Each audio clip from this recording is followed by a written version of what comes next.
जैसे बच्चों ने हमारे बारिश के अंदर भी जो डांस किया, परफॉर्मेंस किया, यहाँ भी बच्चों ने विकट परिस्थितियों में परफॉर्मेंस की, तो मैं ये समझता हूँ कि ये सराहनीय चीज़ है और यही देश प्रेम का जज्बा है।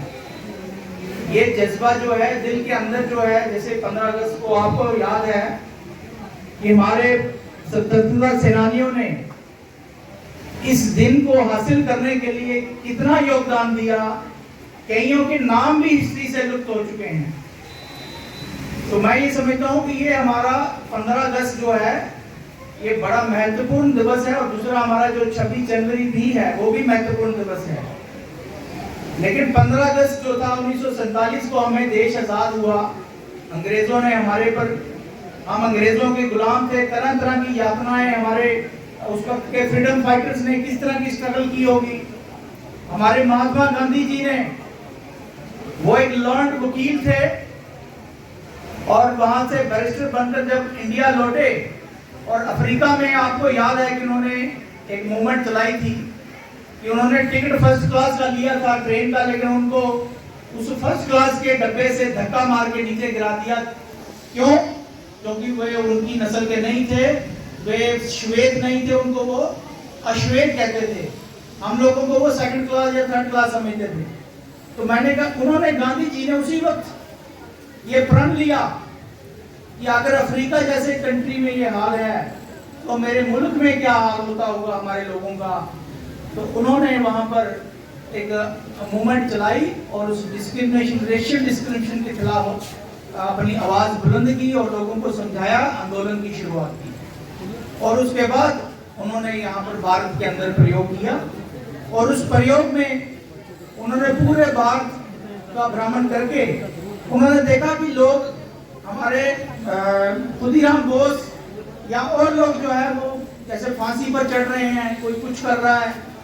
उन्होंने ये रियलाइज किया, महात्मा गांधी ने, कि जब तक पूरा देश जो है एक सूत्र में नहीं पिरोएगा, एक सूत्र में नहीं आएगा, तब तक देश जो है आजादी की लड़ाई हम नहीं लड़ सकते, हम कामयाब नहीं हो सकते।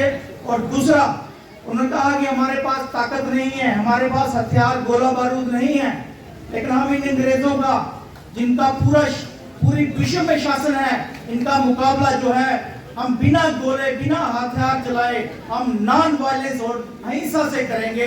तो महात्मा गांधी जी ने अहिंसा और नॉन वायलेंस जो थी मूवमेंट चलाना शुरू की। तो मैं ये समझता हूँ कि उनका भी आजादी की लड़ाई में बहुत योगदान है, हमारे राष्ट्रपिता हैं।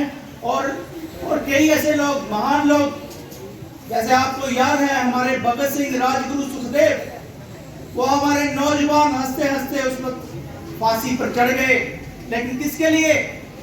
आप लोगों के लिए, हमारे लिए, मेरे लिए, कि हम ये आजादी का सूरज जो है ये देख सकें। और हम आजादी का पर्व क्यों मनाते हैं, मुझे बताएं आप।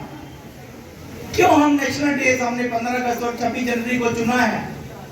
ये इसलिए चुना है कि उन महान हमारे आत्माओं, जो हमारे फोर फादर्स रहे हैं, उनकी आत्मा कहीं ना कहीं आज भी हमारे बीच में बैठी है। कहीं ना कहीं वो हमें भी देख रहे हैं कि जिस देश को हमने आजाद करवाया, जिस देश की खातिर हमने अपनी जानें कुर्बान की, वो क्या वो लोग आज भी हमें उस याद रखते हैं या नहीं रखते हैं। तो मैं ये समझता हूँ कि 15 अगस्त जो है ये हमारा आजादी का दिवस है, बड़ा महत्वपूर्ण दिवस है। जैसे हमारे पवित्र त्योहार हैं, ये भी पवित्र त्योहारों से कम नहीं है। तो इसको बड़े जोश उल्लास से मनाना चाहिए और सबको पार्टिसिपेट करना चाहिए। अब जो सरकार ने भी पिछले दिनों से जो मूवमेंट चलाई है कि हर घर तिरंगा अभियान जो चलाया है, तो हर व्यक्ति जहाँ भी है आज के दिवस को जैसे भी मनाना चाहता है वो मनाना चाहिए। और मेरी चूंकि मुझे ऑन द स्पॉट ही ये बोलने पर मतलब कहा गया है, हमारे प्रिंसिपल साहब के द्वारा हुक्म हुआ कि आप चंद शब्द जो हैं आज़ादी के दिवस में आज बोले। तो मैं ये समझता हूँ कि ये सबका सहयोग है, सबको अपने देश के बारे में आगे आना चाहिए। और विशेषकर से जो बच्चे आए हैं यहाँ पर, जितने भी पार्टिसिपेंट हैं, मैं उनको एक एज ए एडवोकेट एक चीज बताना चाहता हूँ कि हमारे संविधान के अंदर आर्टिकल 51A जो है वो फंडामेंटल ड्यूटीज की बात करता है। तो मैं ये समझता हूँ, और हमारा जो फंडामेंटल राइट्स है, राइट्स तो सबको पता हो ही जाते हैं, लेकिन ड्यूटीज का जो है हम लोग भूल जाते हैं। तो मैं यही तो अपील करूंगा कि कि सारे बच्चे, सारे सिटीजन वो कम से कम जो है, जैसे हम किसी मंत्र को याद रखते हैं, वैसे ही हमारी जो फंडामेंटल ड्यूटीज हैं उनको भी हमेशा 365 दिन जो है याद रखें और उसको परफॉर्म करें। तो मैं समझता हूँ कि हमें आज़ादी का जो है कहीं ना कहीं उसका जो है उसका मनाने का जो है वो सफलता मिलेगी। जय हिंद, जय भारत, धन्यवाद।